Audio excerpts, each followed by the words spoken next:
Hi Sudhir. Hi. ಈಗ ಮನೆಯಲ್ಲಿ ನೀವು ಮಿಲ್ಕ್ ಕುಡಿದ್ರೆ ಏನು ಸಿಂಪ್ಟಮ್ಸ್ ನಿಮಗೆ ಬರೋದಿಲ್ಲ, ಅದೇ ಮಿಲ್ಕ್ ನನಗೆ ಕುಡಿದ್ರೆ ಡಯರಿ ಆಗ್ಬೋದು, ಆ ತರ ಎಷ್ಟೊಂದು ಸಿಂಪ್ಟಮ್ಸ್ ನ ನೋಡ್ತೀವಿ. ಇದ್ರ ಬಗ್ಗೆ ಏನಾದರೂ ಇವತ್ತು ನಮಗೆ ತಿಳಿಸ್ಕೊಡ್ತೀರಾ? ಶೋರ್. ಇದನ್ನ ನಾವು ಲ್ಯಾಕ್ಟೋಸ್ ಇಂಟಾಲರೆನ್ಸ್ ಅಂತ ಕರಿತೀವಿ. ಸೊ ವರ್ಲ್ಡ್ ಪಾಪ್ಯುಲೇಷನ್ ಅಲ್ಲಿ ಅಬೌಟ್ 60% ಜನರಿಗೆ ಈ ತೊಂದರೆ ಆಗೋ ಚಾನ್ಸಸ್ ಇರುತ್ತೆ ಅಂತ ಹೇಳ್ತೀವಿ. ಇದನ್ನ ತೊಂದರೆ ಅಂತ ಅನ್ನಕ್ಕಾಗಲ್ಲ, ಯಾಕಂದ್ರೆ ಏಜ್ ಆಗ್ತಾ ಆಗ್ತಾ ಲ್ಯಾಕ್ಟೇಸ್ ಅಂತ ಒಂದು ಎನ್ಸೈಮ್ ಇರುತ್ತೆ, ಅದು ನಮ್ದು ಸಣ್ಣ ಕರಳಿನ ಬ್ರಷ್ ಬಾರ್ಡರ್ ಇರುತ್ತಲ್ಲ ಅಲ್ಲಿ ಇರುತ್ತೆ. ಅದು ಸ್ಲೋಲಿ ಅದರ ಆಕ್ಟಿವಿಟಿ ಕಮ್ಮಿ ಆಗ್ತಾ ಬರುತ್ತೆ. ಕಾಮನ್ ಇವೆ ಎಲ್ಲರೆಲ್ಲ ಆಗೋದು.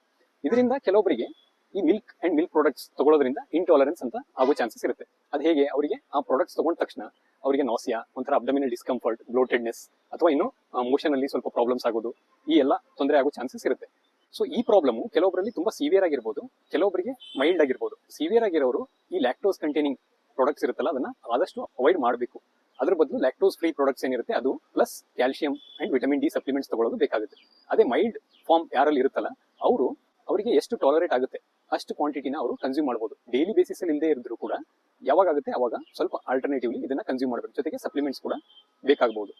ಬಟ್ ಇದನ್ನ ಈ ಕಂಡೀಷನ್ ನ ಮಿಲ್ಕ್ ಅಲರ್ಜಿ ಜೊತೆಗೆ ಕನ್ಫ್ಯೂಸ್ ಮಾಡ್ಕೋಬೇಡಿ. ಯಾಕಂದ್ರೆ ಮಿಲ್ಕ್ ಅಲರ್ಜಿಯಲ್ಲಿ ಕಂಪ್ಲೀಟ್ಲಿ ಅಲರ್ಜಿಕ್ ರಿಯಾಕ್ಷನ್ ಆಗೋ ಚಾನ್ಸಸ್ ಇರುತ್ತೆ, ಅಲ್ಲಿ ನೀವು ಅವಾಯ್ಡ್ ಮಾಡಲೇಬೇಕು.